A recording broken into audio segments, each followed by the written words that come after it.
Musique, Frédéric Huttman. Bonjour, Frédéric Huttman au micro. J'ai le plaisir de vous retrouver pour un nouvel entretien. Aujourd'hui, j'ai l'immense plaisir de recevoir Suzanne Manoff. Bonjour. Bonjour. Vous êtes une figure du piano et du travail de la pianiste avec les chanteurs.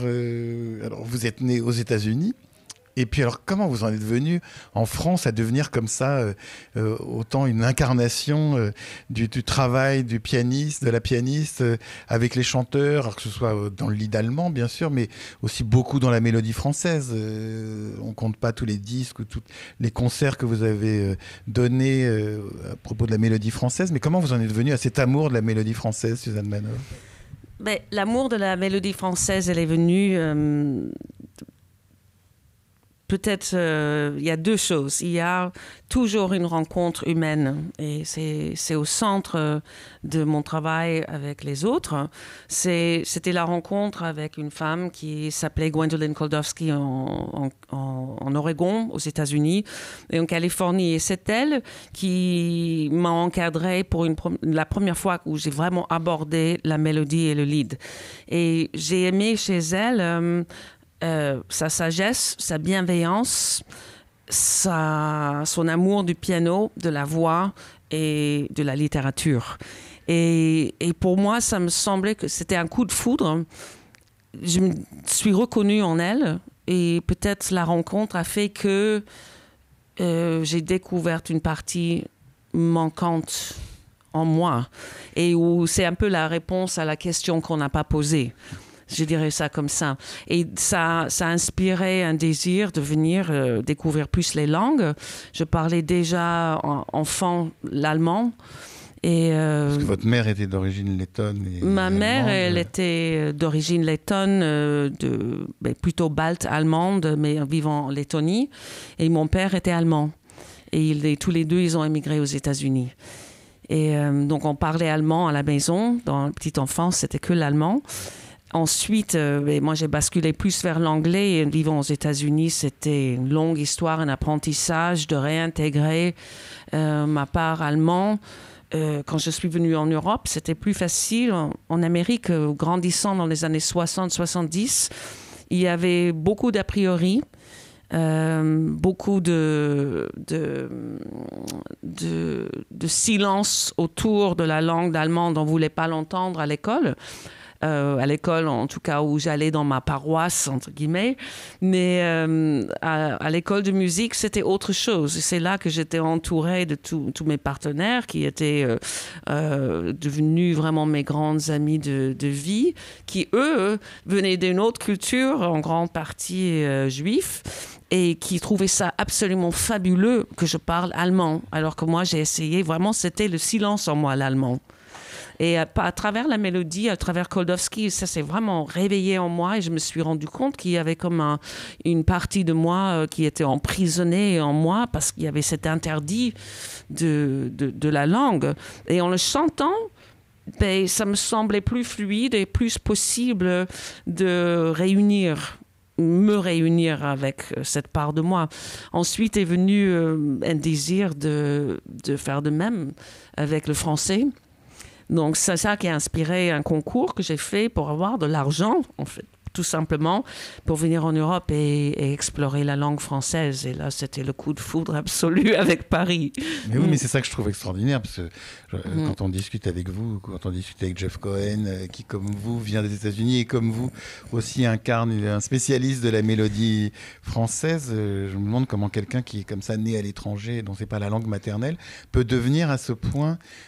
spécialisé et connaisseur dans la mélodie, dans la poésie française, parce que ça reste... Maintenant, votre relation au français, vous parliez de la relation à l'allemand, mais votre relation au français, vous parlez un français extraordinaire, mais vous pensez en français, enfin je veux dire, vous avez intégré cette langue totalement, ou alors vous avez encore des réflexes originaires des États-Unis? Oui, bon, je pense que la langue, elle m'a intégré. Quelque chose, c'est la langue, c'est comme c'est un terrain. Je vois ça comme un terrain. C'est la vibration qui me parlait beaucoup et ça parle à la curiosité qui est la curiosité est vitale pour nous tous. Et moi, j'avais cette curiosité de cet autre terrain qui, pour mes pieds, pour les sensations, était si différent de marcher dans une langue qui n'a pas d'accent tonique et qui a cette espèce de polyphonie tout en couleurs tellement différentes, très différente de l'allemand. Je sais pas, comme la synesthésie, mais quelque part, il y a quelque chose qui se rapproche de ça, je pense, pour le cerveau. Donc, c'était pas une envie de l'apprendre intellectuellement, la langue, mais c'était une envie de chanter en moi cette langue, de la voir qui m'habite, qui se tourne en moi, et que découvrir un autre aspect de moi-même à travers les sons de cette langue. Et du coup, les poésies étaient en mouvement. Les poésies, ce sont des couleurs, c'est comprendre comment fonctionne une phrase. Il y a à la fois le cerveau, l'aspect cartésien, mais il y a aussi l'enfant qui se met à jouer avec des formes, comme avec des ballons ou avec des cubes, et avec des pastels, avec des huiles. Et c'était d'autres médiums d'un coup pour mes pinceaux. Et c'est venu comme ça. Je pense que c'est la curiosité, la passion et un besoin. Sentir, c'est comme un animal qui va renifler sur un chemin et il suit la trace et il sent que voilà, l'os est là-bas, il faut aller le chercher. Pour moi, la langue, elle était comme ça. Alors, Suzanne Manoff, moi, je vous ai entendu jouer en concert avec des chanteurs, multiples reprises. Je vous ai jamais écouté jouer seul. Vous travaillez seul? Est-ce que vous avez le temps? Parce que vous travaillez tellement avec des chanteurs, vous enseignez, vous donnez des masterclass, vous donnez des concerts, vous enregistrez des disques. Tout ça avec des chanteurs. Moi, je vous ai jamais entendu jouer seul. Quand vous faites le matin, quand vous vous réveillez, vous allez seul au clavier en travaillant un répertoire seul ou alors un répertoire destiné à des chanteurs? Non, je dirais que c'est un mélange. Tous les jours, le besoin est différent. Je n'ai plus la même discipline, je dirais, que j'avais quand j'avais 18, 19, 20 ans, où voilà, je me levais, j'allais courir, je prenais un café et je me mettais au piano pendant 5 heures. Vous travaillez quel répertoire à ce moment-là? À ce moment-là, c'était beaucoup de Bach. Beaucoup de Mozart, beaucoup de Beethoven, les 3B, et Mozart et Brahms, voilà, et exactement, et du Prokofiev, du Debussy toujours, Ravel, Chopin, et c'était Schumann, Schubert. Mais beaucoup les 3B, parce que c'était une musique qui... La relation à ma vie à l'époque, je pense que la musique, elle est en adéquation avec les besoins qu'on a dans la vie, quelque part. C'était un besoin de comprendre la géométrie, l'ordre des choses. Et que dans ce qui est la peinture colorée, pour moi, c'était bien, mais à l'époque, c'était pas le besoin que j'avais. J'avais besoin de construire, comprendre la tonalité, les couleurs des sons. Et j'étais très attirée aussi, toujours, par la mathématique de la musique. Comment on tourne, comme dit Brendel, how sounds and phrases spin. C'est comment on tourne la phrase et la correspondance entre les chiffres. J'adore ça. Et donc, c'était à l'époque que c'était comme ça. Mais évidemment, de tout ça, reste, il y a comme des reliques, des choses qu'on emporte un peu, ou qui restent en nous, qui chantent toujours en nous. Des pièces comme l'Opus 118 et l'Opus 119 de Brahms, l'Opus 109 de Beethoven. Entre-temps, j'ai joué beaucoup dans les petits concerts par-ci, par-là, la bémol, Haydn, des concerts construits autour de la Fa mineure avec la première sonate de Beethoven et la Passionata. Et la sonate en la bémol majeur de Haydn pour avoir rester dans un monde harmonique, mais avec des discours et des problématiques à sortir d'eux, des compositeurs à différentes époques de leur vie, notamment avec la Passionata de Beethoven. Et pièce pendant laquelle, d'ailleurs, je suis devenue à moitié sourde en la travaillant. C'était vraiment très inquiétant. Et, mais quoi, vraiment, au sens physique du terme oui. Mais quoi, en travaillant le dernier mouvement, notamment mais c'était en travaillant cette pièce, petit à petit, je me suis posé la question si je devenais un peu folle. Parce que moi, je suis convaincue que la musique notée, elle transmet tout de l'être qui l'entend. Et donc, du coup, quelque part, il y a comme l'ADN qui est dans les sons. Et donc, je me suis dit, s'il a pu l'écrire comme ça, je devrais pouvoir la jouer comme ça. Et j'étais évidemment voir mon médecin et j'ai dit, est-ce qu'il y a un problème? Voilà, il a vérifié tout. Il m'a dit, il n'y a aucune inflammation. J'ai joué le récital et en sortant de scène, j'ai récupéré. Ah oui. J'entendais très bien. Oui, c'est quand même un peu impressionnant comme histoire, d'autant que vous jouiez un compositeur qui lui-même était sourd. Oui. C'était quand même incroyable comme phénomène. Mais je suis persuadée de ça et je trouve que c'est ça qui est intéressant aussi dans la langue et dans la poésie. C'est là, pendant le Covid, j'essayais d'apprendre le balcon de Baudelaire et c'était parfois dans les nuits d'insomnie un bon remède vraiment que je me suis prescrite. Et ça m'obsédait énormément et je me suis interdit de jouer le Debussy parce que je me suis dit, le Debussy, parce que j'avais déchiffré au début. La mélodie de Debussy sur ce poème de Baudelaire. Exactement. Et je me suis dit, la première mélodie, quand on se met à jouer, on s'est dit, OK, ça c'est beau, ça va là, etc. Mais on ne comprend pas vraiment parce que ça continue, c'est comme un discours qui n'a pas de ponctuation, où on ne la comprend pas, où on n'a pas compris le sujet, le verbe, ou le sujet tout court. Et puis, du coup, passant l'étape de vraiment essayer d'apprendre ce poème et de l'apprendre et le comprendre et vivre avec. Un jour, je ne sais pas, c'était 4 heures du matin, je me suis dit, c'est le jour, je me permets de me mettre au piano. Et donc, j'étais au piano au milieu de la nuit. Et ma main, elle a trouvé, j'y crois à fond, c'est que même Kodowski disait toujours, quand tu vis dans le poème, quand tu le connais, ta main trouvera toujours le chemin. Oui. Et je pense que quasiment tout est là. Et donc, du coup, on est un peu schizophrène quand même parce qu'il y a le poète et il y a le compositeur. Et c'est ça que j'aime. C'est comme il y a le moi et toi. Le moi est chanteur. Et chanteur et moi. Et on est 4, en fait. Et on est 5 avec le public. Et voilà. Mais ce que je trouve incroyable, Suzanne Manoff, c'est quand on voit des pianistes de votre niveau qui travaillent tellement avec des chanteurs, qui ont un tel répertoire, une telle connaissance du répertoire. On vous voit parfois avec des chanteurs. On a l'impression que justement, vous avez une compréhension, je ne citerai pas de nom de chanteur, mais que vous avez une compréhension et une connaissance du poème qui est supérieure à celle du chanteur. Et vous avez tellement travaillé ce répertoire qu'on a l'impression que pour vous, c'est ancré en vous. Mais peut-être que je m'égare.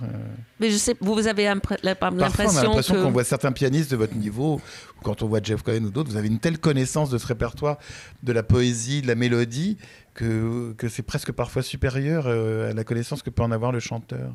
Ça vous arrive ou c'est une idée que nous, on se fait ça me donne envie de vous interviewer.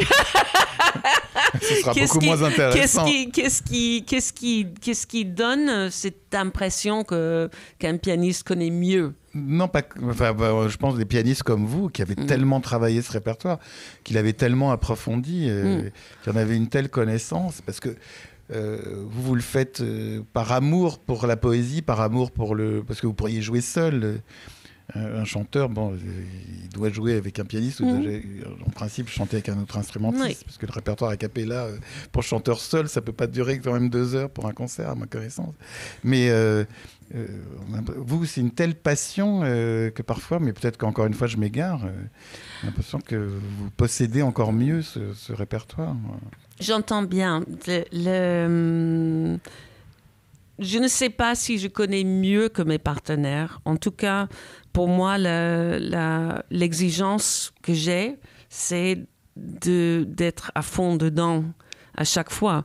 Et je peux dire que dans le métier, il y a des gens qui font tellement de choses. Ils ont tellement la boulimie du nombre de concerts ou d'apparitions ou d'être là et là et là et là et là. Il y a des gens qui ont besoin de ça. Moi, j'ai jamais eu besoin de ça. Ça me faisait même peur.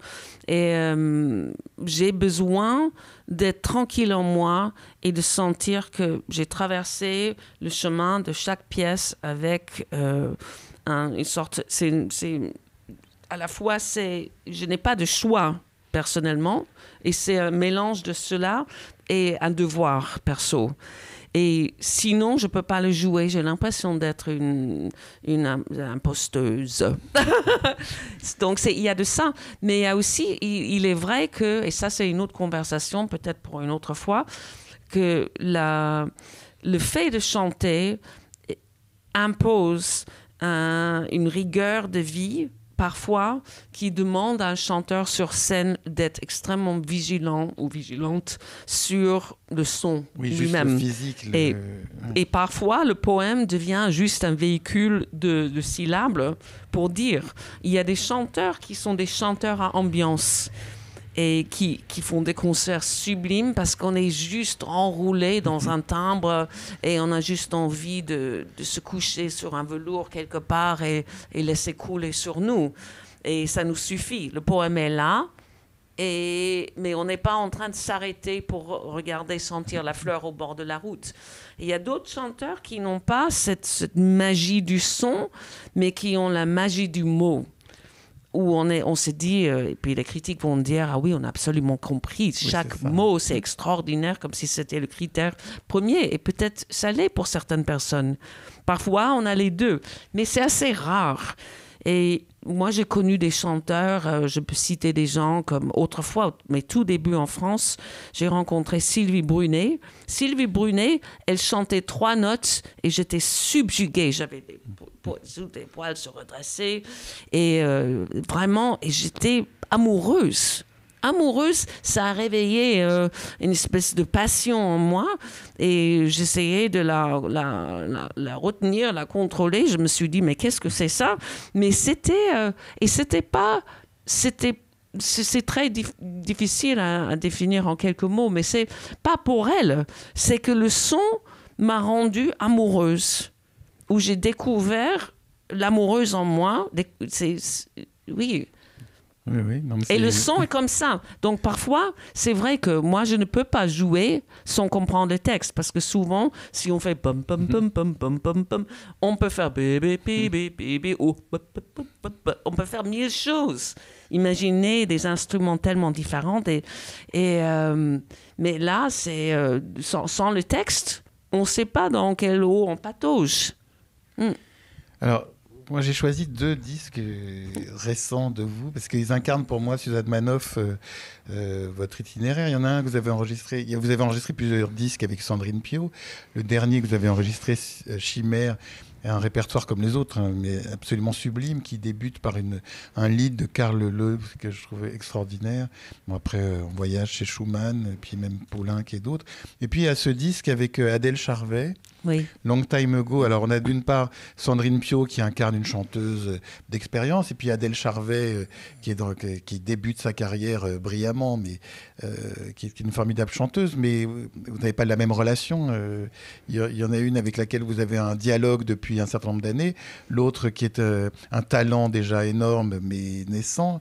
Et vous avez les mêmes rapports quand vous travaillez les œuvres avec l'une ou avec l'autre. Parce que quand une Adèle Charvet, par exemple, joue avec vous, avec toute l'expérience que vous avez, elle vient chercher quelqu'un qui joue avec elle, mais en même temps une certaine expérience des mélodies choisies aussi, j'imagine. C'est les rencontres chaque rencontre est unique. Avec Sandrine, au moment où on a enregistré ce disque-là, on se connaissait déjà depuis plus de 25 ans, je pense, ou 25 ans. Et donc la rencontre, elle s'est faite déjà il y a un bout de temps. On avait du chemin ensemble. On a construit dans les 3 grands disques qu'on a enregistrés ensemble des moments d'arrêt sur nos préoccupations ou nos rêves du moment. Et donc, les disques se sont faits comme ça, ensemble, des disques avec Sandrine, dans à la fois, évidemment, un respect de musique qui serait pour sa voix, mais parfois, on est allé comme dans le temps des lilas, des pièces qui étaient plutôt graves pour sa voix, et où elle disait jamais je chanterai ça sur scène, et en fait ça se passait sublimement bien sur scène, et mais c'était des préoccupations avec des mondes du dire, des choses, évocations. C'était tout ce qui évoque, mais qui n'est jamais vraiment précisé ou dit. Ça, c'est un des traits de la mélodie française aussi. Ben oui, c'est quelque part le propre de la langue aussi, par moments, je trouve. Mais de la mélodie française, certainement. Et du coup, c'est très différent. C'est intéressant que vous ayez choisi ces 2 disques. Parce qu'avec Adèle Charvet, j'étais je suis prof au conservatoire.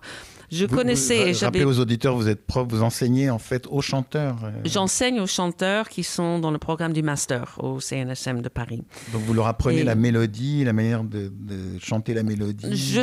Oui, je travaille tout avec eux. Je leur permets de l'opéra aussi.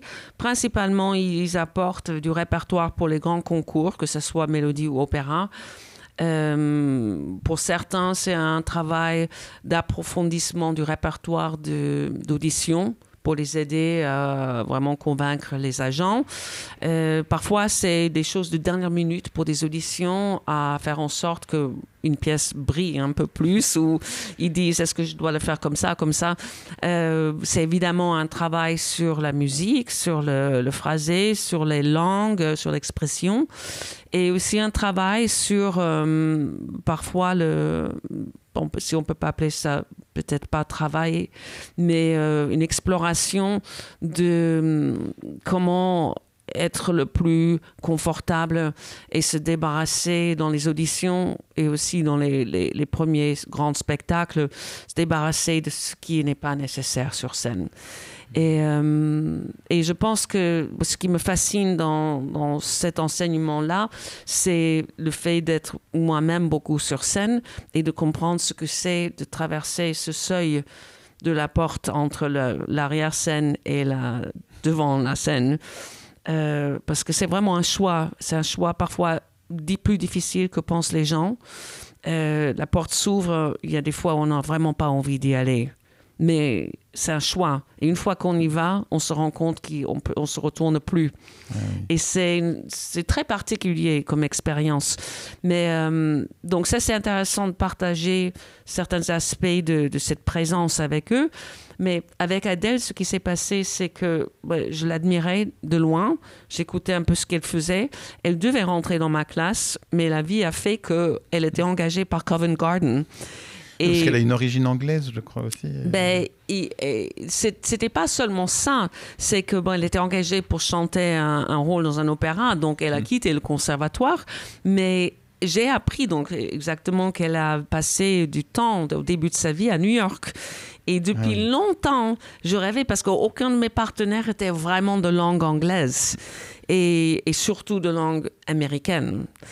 Et comme elle avait ça, du coup, je lui ai dit, viens chez moi, est-ce que tu as envie de lire un peu les choses? Donc, elle est venue, on a déchiffré pendant des heures, et je lui ai dit, est-ce que tu veux faire un disque avec moi? Et du coup, moi, j'ai comme un stock. J'ai un jardin secret chez moi, des paniers remplis de pièces que je voudrais faire un jour avec quelqu'un. Et quand je rencontre la personne, où je me dis, c'est l'instinct qui dit, c'est avec cette personne-là. Ah oui, c'est un répertoire. Du coup, ça s'est fait comme ça. Bah oui, c'est un répertoire incroyable, que des œuvres sublimes, mais qui ne courent pas les salles de concert parisiennes. Il y a du Copland, du Vaughan Williams, de Britten.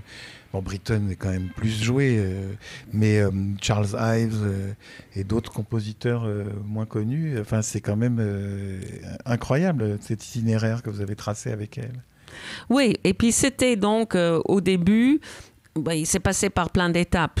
Mais finalement, quand on commençait à distiller l'essentiel, on s'est rendu compte qu'on avait envie de cette roue, ce qui est comme une roue du temps et qui est comme une roue aussi des points cardinaux, un peu dans le sens des Amérindiens. Et quelque chose qui était très important pour moi, que l'idée de la naissance dans l'Est, donc tout ce qui parle du début de vie, tout ce qui ensuite parle du Sud, qui est le midi de la vie, la passion, plein d'autres choses. L'Ouest, un moment d'illusion, désillusion, la mort, et le Nord étant blanc et la renaissance ou la guérison.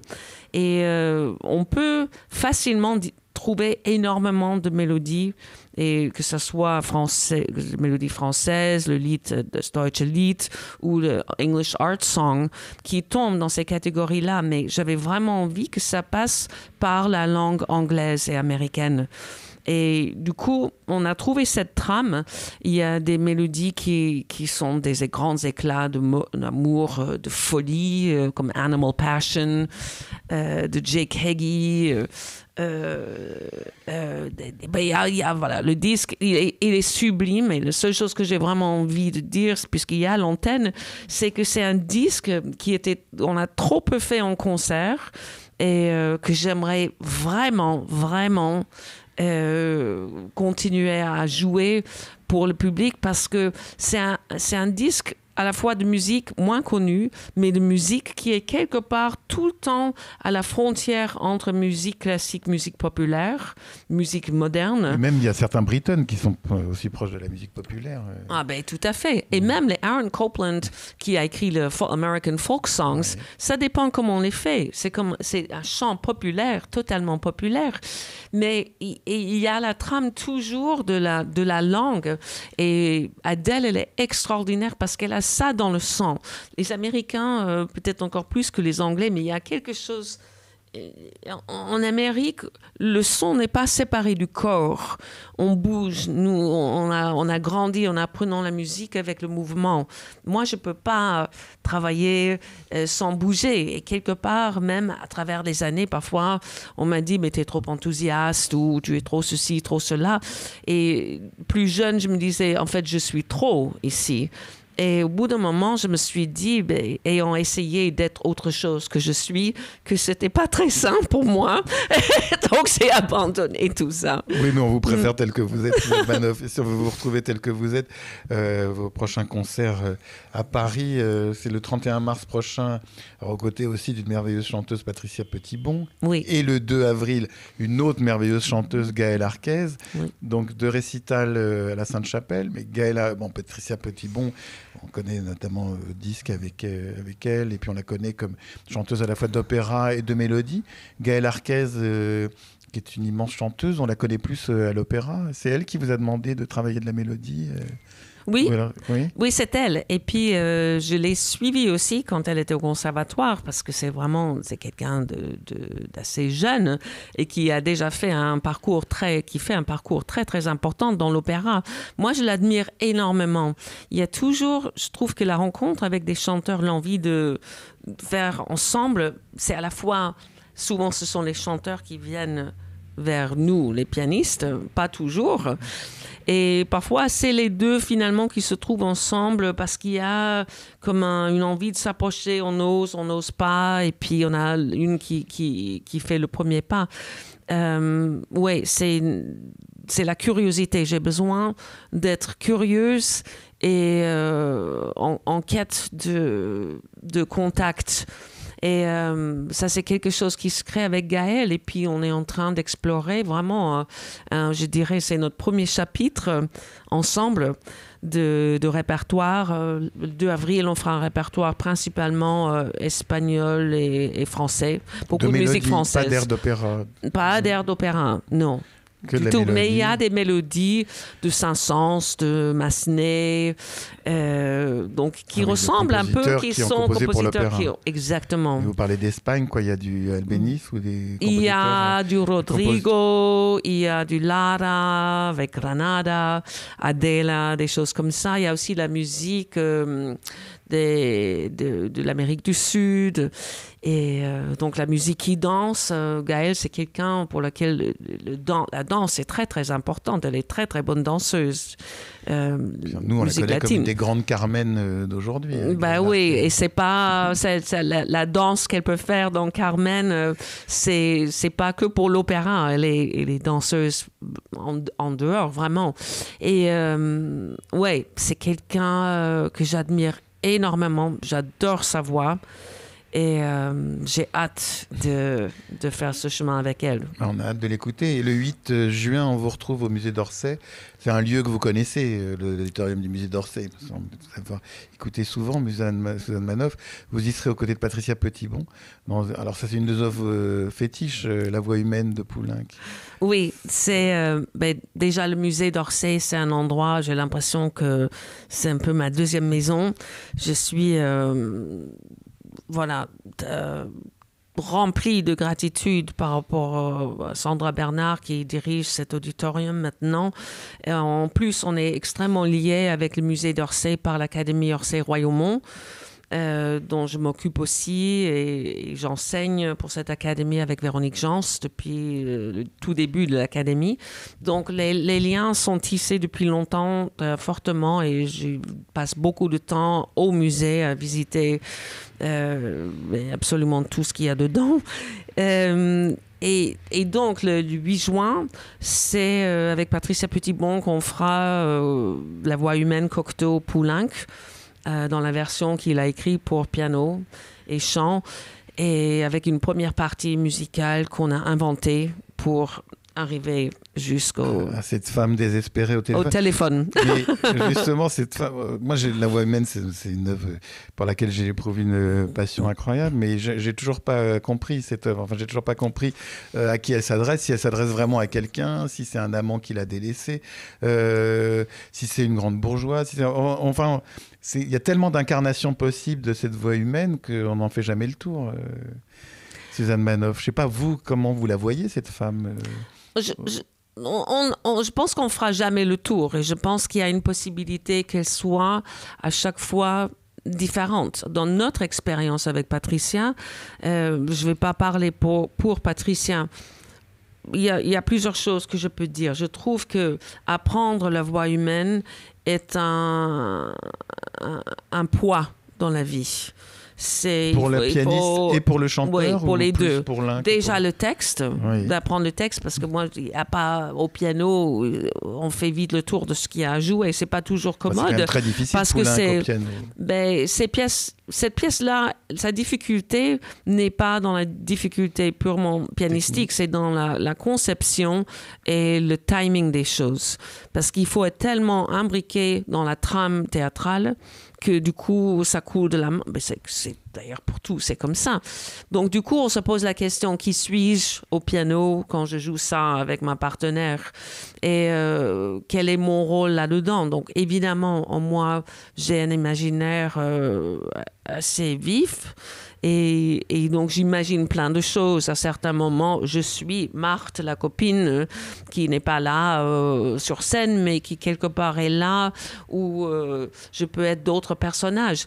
Mais pour répondre à la question sur à qui elle parle, moi, je ne suis pas certaine tout le temps qu'elle parle à quelqu'un.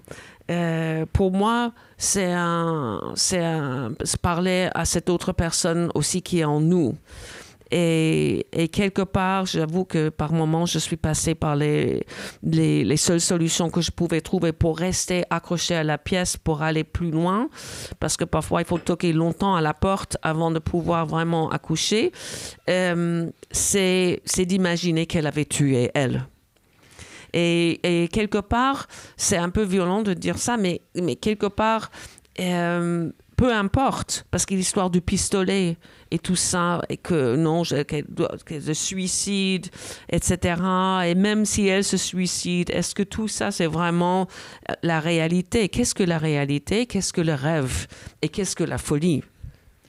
Mais cette voix humaine, Suzanne Manoff, vous vous souvenez avec combien de chanteuses vous l'avez travaillée, ou alors vous l'avez fait tellement de fois que vous avez travaillé avec les plus grandes, et c'est une œuvre que vous avez beaucoup interprétée. Non, en fait, c'est ça bon que pour moi, je pensais que... Non, la voix humaine, je l'ai traversée ou regardée avec des chanteuses différentes à travers toutes ces années, mais c'est la première fois que je la joue sur scène. On a fait une première fois au Luxembourg avec Patricia en décembre. Pour ça que c'est génial, parce qu'on se rend compte... Moi, je pense aussi que, bon, il y a la Dame de Monte-Carlo, qui est comme une mini-pièce un peu similaire. Souvent, les chanteuses mettent ensemble dans le même... Oui, je trouve que ça, c'est un peu trop proche. C'est un peu comme si... Je suis pas sûre que les deux se font du bien. Elle, de la voix humaine, et la Dame de Monte-Carlo, c'est... Quelque part, pour le piano, la partie du piano est mieux écrite dans la Dame de Monte-Carlo. C'est plus facile à jouer parce que c'est en continu. On reste dans l'eau à nager ensemble. Dans la voix humaine, il y a tous ces silences où il y a tout le temps la question de qu'est-ce que je fais là? Et vu le contexte et le texte, on se dit, mais est-ce que je dérange là? De trouver sa place, une place juste, d'être à l'écoute, mais d'être aussi... vraiment une partie centrale de la trame, c'est... je trouve que, bon, peu importe si je ne l'ai pas fait avant, c'est venu à moi maintenant un moment peut-être où j'étais prête à y aller. On va vous retrouver dans une autre œuvre de Poulenc le 29 avril prochain, dans un festival à Aix-les-Bains. Oui. Là, c'est l'histoire de Babar. Oui. Donc, vous le ferez avec une grande actrice qui est Fanny Cotenson. Oui. Là, c'est très différent puisque c'est pas une chanteuse, c'est un texte qui est dit et avec le piano qui s'intercale dans le texte. Et en plus, vous l'avez complété par d'autres œuvres, cette histoire de Babar. Ben, pas dans le passé, je l'ai complété avec d'autres œuvres. Cette fois-ci, avec Fanny Cotenson, que je ne l'ai pas encore rencontrée. On se rencontre à la fin de cette semaine. Pour la première fois, je suis très curieuse et contente de cette rencontre. Là, on fait Babar, vraiment comme c'est écrit. Pour moi, Babar, c'est le chef-d'œuvre. Je le joue depuis très longtemps. Je l'ai joué avec les gens très différents. J'ai rêvé moi-même de le faire toute seule. De dire le texte, vous, en jouant au piano? Oui, de trouver une façon de le dire ou de le dire. Je suis pas convaincue encore parce que c'est un peu comme les gens qui écrivent. Récemment, j'ai lu un livre incroyable et j'étais chercher sur Internet et j'écoutais la femme qui l'a écrite, qui récitait le tout début du bouquin. Et je me suis rendu compte que c'était pas du tout ce ton-là que j'imaginais. Et j'étais perturbée parce que ça me changeait mon expérience du livre. Donc, est-ce que c'est une Suzanne au piano qui parle ce texte? Je sais pas. Peut-être des parties du texte. En tout cas, le texte, il est toujours comme avec les chanteurs. Moi, j'ai toujours le texte en moi. Donc, les chanteuses, parfois, elles cherchent ou un chanteur cherche son mot. Mais on est là, c'est immédiat. On peut le donner parce que c'est pas parce qu'on est en train de lire dans la partition, c'est parce que c'est en nous. Et Babar, tout le texte est là, sinon je peux pas jouer les pièces. J'adore Babar pour plein de choses. Je trouve qu'il y a une innocence, mais il y a aussi quelque chose de très... comment dire ça? Très rudimentaire de ce qu'est l'enfance. Et la perte de parents, le chasseur, la vieille dame, les habits qu'il trouve que c'est très beau, il en veut, il veut une voiture, on lui donne tout ce qu'il veut. Mais il y a ce côté un peu, ben voilà, c'est comme ça, c'est pas le petit éléphant gâté, mais il y a un côté comme ça, et en même temps, c'est toujours avec une distance, avec parfois de l'ironie. et qui côtoie en même temps l'innocence et une sorte de naïveté. Et c'est certainement l'enfant en moi qui se réjouit de tout ça, à être uni avec l'adulte qui a vu plein de choses dans ma vie. Et du coup, c'est très dansant, c'est très... c'est comme une peinture pour moi, Babar, et en même temps j'ai l'impression de jouer dans mon bac à sable quand j'étais enfant. Donc quand il creuse, je comprends ça, ce que c'est de creuser. Et il y a le moment qui me touche profondément toujours, c'est cette musique grandiose quand il est couronné. Et c'est quand il devient roi. Et à la fois, un peu comme dans la voix humaine, c'est lui qui devient roi et d'un coup, ça domine absolument tout. Et c'est joyeux, c'est grandiose, c'est illuminé. Et en même temps, moi, je sens toujours le chasseur et la mort de la mère derrière et que c'est le royaume des animaux, c'est le cours des choses. Et puis il y a chez Poulenc toujours, je sais pas, qui donne cette image tellement un peu Paris, années 20, années 30, et de l'humour, etc. Mais en fait, quand on regarde la musique de Poulenc, c'est souvent très grave. Je parle même pas des dialogues des Carmélites, mais Babar, il y a de la tragédie. La voix humaine, n'en parlons pas. Et sous cette fausse désinvolture, soit du côté de Cocteau ou Poulenc, c'est quand même la gravité. Toujours. Oui, complètement. Il y a des moments titi parisiens et puis le musical qui est constamment présent, mais il y a toujours aussi le regard. C'est comme dans les deux pièces C et le deuxième pièce, on voit des marquis sur les bicyclettes que Poulenc a mis en musique. C'est comme c'est et du coup, on a l'impression, le public fait souvent à la fin, mais c'est une pièce terrible. Et c'est ça qui est extraordinaire. Ça me fait penser à... Il y a longtemps, j'ai fait, pas si longtemps, mais un certain temps, des pièces avec Hélène Delaveau dans un spectacle qui s'appelait L'Absinthe. Et puis, il y avait une pièce qui s'appelait... comment ça s'appelle ce qu'on mettait en bocal, les fœtus. Les fœtus. Et les premières lignes, c'est très un peu de style ancien dans la cour, c'est très poli. Et d'un coup, il y a tout le monde clank. Ça fait clank et c'est trank avec le verre. Et puis en fait, c'est le bruit des fœtus dans leur bocal. Ah oui. Donc, c'est à la fois, on se dit, c'est joli, c'est élégant, et en fait, c'est atroce. Poulenc, c'est souvent ça aussi. Suzanne Manoff, on pourrait continuer des heures avec vous. J'espère que j'aurai le plaisir de vous recevoir à nouveau et d'évoquer encore bien d'autres choses, parce que le champ des possibles avec vous est considérable. On a déjà évoqué un certain nombre de choses. Il me reste à vous remercier infiniment d'avoir été mon invité. Merci. Pour illustrer cet entretien avec la pianiste Suzanne Manoff, je vous propose de l'écouter interpréter aux côtés de la soprano Sandrine Piau, un lied de Karl Löw et puis 5 mélodies de Francis Poulenc, Banalité. Je vous souhaite une très belle écoute de ces œuvres magnifiques et une très bonne fin de soirée sur RCJ.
charretier, par les portes d'Organise peut sortir un va-les-pieds, et les gardes de la ville courant sus au va-les-pieds.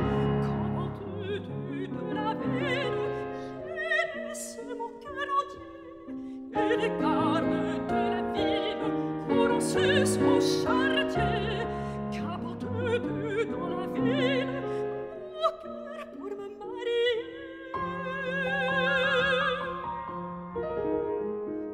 Que de cœur aux organise, les gardes riaient, riaient. Va-les-pieds, la haute église, la mauvaise au charretier, les bocardes de la ville tricotaient superbement, puis les portes de la ville se fermèrent.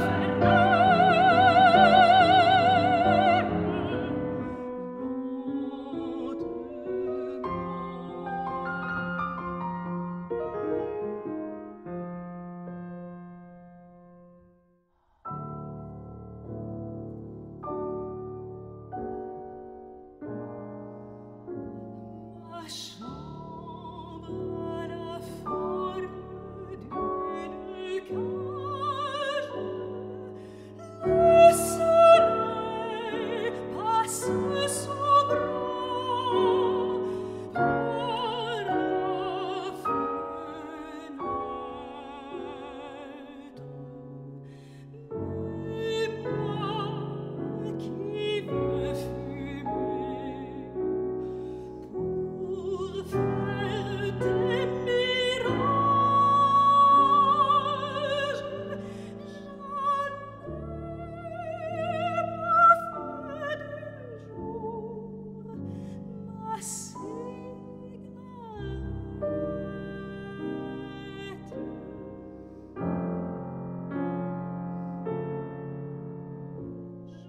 ne veux pas travailler.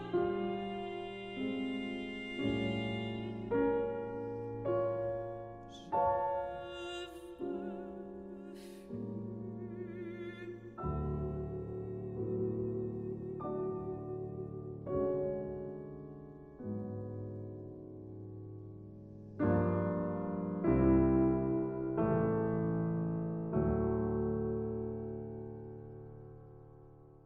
tant de tristesse plénière, rire mon cœur aux fagnes désolées, quand là j'ai reposé dans les sapinières le poids des kilomètres, pendant que râlait le vent d'ouest.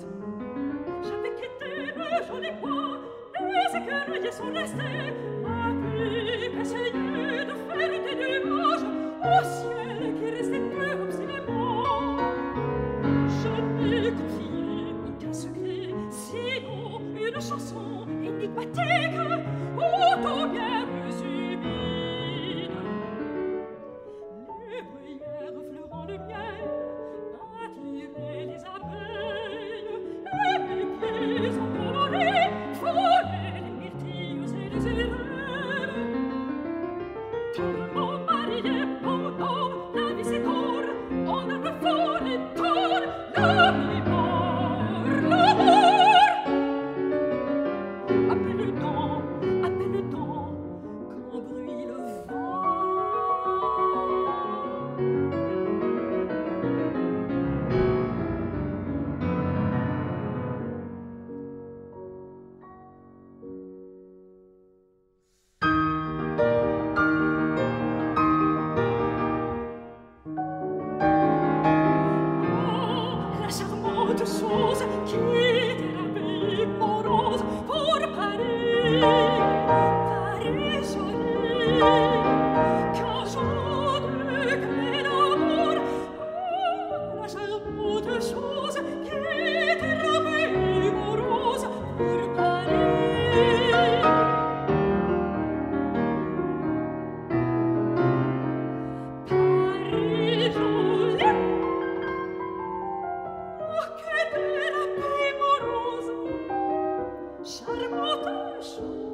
inlassable et si délicate.